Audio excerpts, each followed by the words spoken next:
I'm trying to look at some of the local governments. Senator Gabai mentioned Abadam, Moba, and Kalabalge. You say the civilian population haven't returned to these places. Civilian authorities. Our concern, first of all, is for you to have particularly the police in place. And I remember reading that the Minister of Interior said the ministry is working towards that, because that is very significant. Unless you have the police particularly in place, I mean, you don't, people would hardly go back to live. So as it stands, you don't have police in place? No, we don't have in most police of the presence in these places. And we need the presence, and I think they are working on that.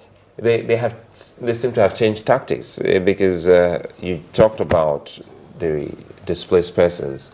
First we saw your governor trying to build up places and homes for the people. And just when that was almost getting to completion, we get into here the unfortunate incident of attack on the IDPs.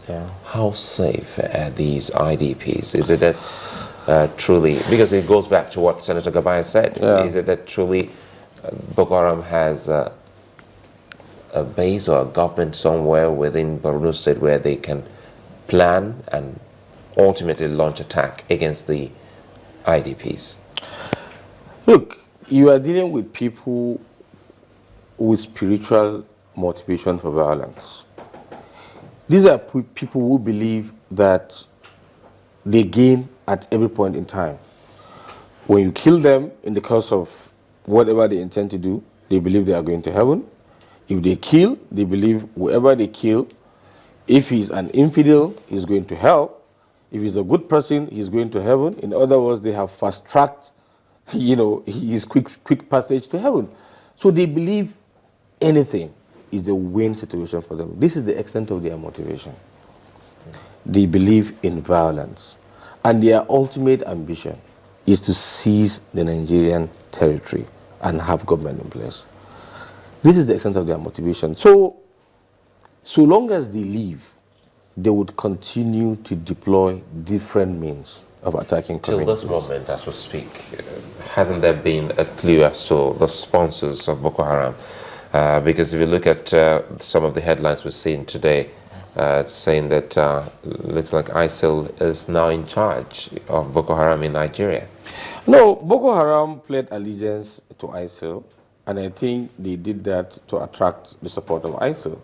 So the strategy on their part, to have pledged allegiance, to ISIL, because they know that ISIL has some contacts, probably has funds, probably has access to arms. So do you think they can attract support from them? I think it's just a strategy on the part of, the Boko Haram insurgents.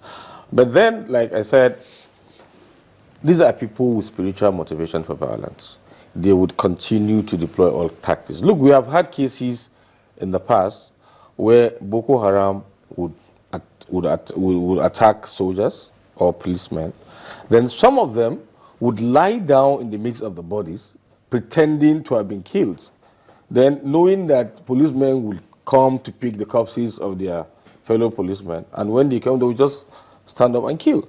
That was the extent of their strategy in the past. So while the Boko Haram, the Nigerian military keeps devising strategy, they also keep devising their own strategies, to hit. And then the fact that they have resorted to suicide attacks now tells you that their numbers are declining. In the past, there was a time you'd agree with me that the number of suicide attacks got down. They were basically taking over territories. Particularly in 2014, they were moving in convoys of 200 to 300 vehicles, attack communities in commando style with bombs and whatever, hoist their flag, administer territories, and move on. This was what they were doing. What are we doing about recruitment? Because people will still wonder, the people who join Boko Haram, where do they fall from there? I mean, they must be members of society. What are we doing as a government about recruitment? Now, let me tell you two things. We identified the economic side of it long before now. I think since even before the governor came on board, he identified that there was economic elements. We knew that part of what Boko Haram did in attracting particularly women and youths, they were given pittance. They were young boys. I once said it here that there was a time they recruited some teenagers. They were paying them 5,000 naira to spy on soldiers. They were paying them 5,000 naira to set schools ablaze. So we understood the economic angle, and that is why the Borno state government has invested well over 20 billion naira to stimulate the economy through agriculture. But the other side of it, which had been a problem, was the issue of forcing people to join. What they were doing then was that they would attack a community, surround the community, and just say, look, anybody that wants to join us should go to the right. If you don't want to be part of us, go to the left. At the initial stage, some people made the attempts of going to the left, that signifying their intentions not to join them, and they mostly slaughtered them. So in most cases, the moment they say those who want to join us should go to the right, particularly youths, will just go to the right and join them. They will give them some orientation, and when they go for attacks, what they used to do, they have a way of guiding new fighters. They put them like a ring, and they have snipers who take note of anybody who attempts to escape. They snipe him down. So, and that's why the issue of Boko Haram controlling territories is very important, to the military. That's why, you see, people think it's just for political reason that the president is talking, everybody is talking that they don't control territories. Because that was their major strategy of forcing people to join. When they come, attack communities, take people hostage, that was how they were actually, increasing their numbers. Seeing is believing for so many people, and there's some things you do, especially as a politician, maybe you're a governor, that you do that will make your people, maybe people in your state say, whoa, this is good, this is real at the end of the day.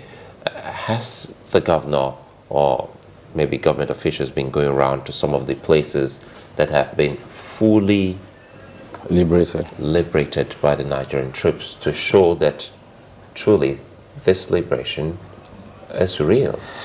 Suleiman, if Governor Kashi Shettima had not been touring communities, maybe by now half of Borno citizens would have joined Boko Haram. The reason why majority of citizens in the state, particularly victims of the insurgency, didn't join out of frustration was because of the governor's passion.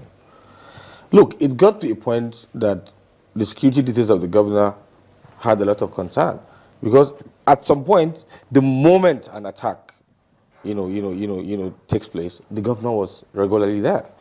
The governor had visited all the communities affected by this insurgency, not a single one community that the governor has not visited. He's made a suggestion that these communities are where some of them are returning to, they should build bunkers around them. A lot of people have said, how is that possible? So what other ideas are they, mooting to ensure that the communities are safe? Well, like I said, our major concern now is for civil authorities to go back to these local government areas, because you cannot attack human occupation without civil authority. That is fundamental. The reason why that issue of building trenches actually came up was a strategy we adopted in Maiduguri to safeguard Maiduguri. We realized that Boko Haram, they were driving in convoys of vehicles, and anytime they drove in convoys, they moved from the position of strength, because they moved with so many vehicles, with some of these, I don't know, the kind of sophisticated weapons on the back of and we still can't tell how to get those vehicles. Yes. So because of that, we were concerned about that's why we built trenches, and that has stopped them to a large extent. All right, before we wrap up, what's your impression about all of this as making the rounds about the budget? You see, there's one angle about this budget that I think a lot of Nigerians are not looking at. Regardless of the imperfection of the budget, in quote, I think it gives credibility to the Buhari administration, and I'll tell you the reason. Look, this is the first time in many years that there's a genuine deliberation of Nigerian budgets. Look, if Buhari were to be a corrupt president, and the National Assembly, if Buhari were to be a corrupt president with a corrupt National Assembly, and they sit down and say, look, he brings out 10 billion naira and everybody takes, nobody would talk about budget. So what have nobody they done differently that makes it genuine? What they have done differently is that the fact that we have a president that will not make any attempt to financially induce any arm of government. The National Assembly is genuinely looking at the budget, Nigerians are interested in the budget. Everybody is looking at. So I think it's deepening our democracy. So it's not because Nigerians found out that there were, you know, No. It's because see discrepancies with the figures. moment you have a president who is not ready to financially induce anybody, Don't forget things will go well. The template they said it was copy and paste. No, these are Former CBN governor has these said are it's these copy are and paste. these are just interpretations. Like what I'm saying is that, believe me, this is the very first time that Nigerians are genuinely interested even in the budget. No Nigerian ever believed in the Nigerian budget. This is the first time that everybody is keen into it, because you know that Buhari will not take money to the National Assembly. All right, I was going to ask if you took a poll on that. Well, this Agusa is a special advisor on communication to Borno State Governor. Thank you for coming on this morning. Thank you so much. Well, that's where we wrap up the show as well today on Sunrise Daily. What a week it's been. We thank you for also letting us be a part of your day all week long, as a matter of fact. We'll be back next week. I'm Chamberlain Oso. Well, what a weekend it's going to be. Thank you so much for watching throughout the week. I'm Maokbe Ogun. Many thanks. Just on the discussion behind the scenes. Some people are-